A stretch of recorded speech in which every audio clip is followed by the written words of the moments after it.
I would say that when some people would ask me to praise Sadat, that I can report that this was one man that three former presidents talked about among each other and all agreed upon to a man. We had a long plane flight from Washington to Cairo, over 10 hours. It was all night long. We didn't have any bunks in the plane, so we talked all night, except for getting a few snatches of sleep from time to time. Was it the first time the three presidents, Ford, Carter, and Nixon, had been together?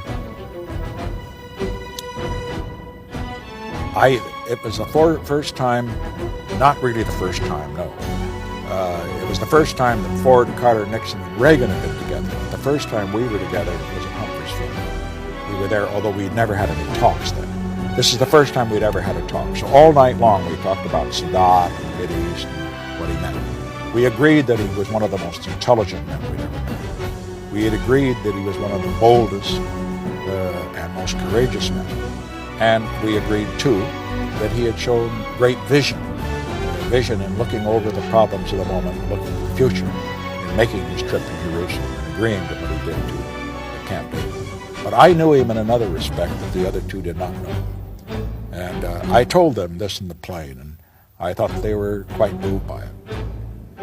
That was not the first time I'd gone to a funeral in Cairo.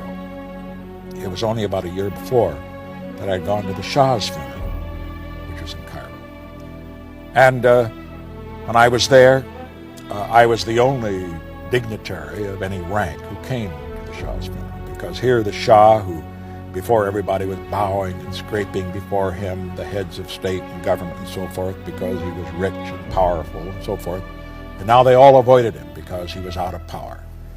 And I never forgot that as I was standing there in the big tent where all the VIPs, usually ambassadorial level, not head of state level, were standing, Sadat came walking in, resplendent in his uniform, general's uniform.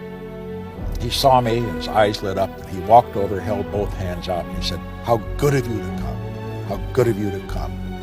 And I said, "Mr. President, it was very courageous of you to receive the Shah after virtually every other country did not grant him sanctuary." And he said, "Courageous, sir?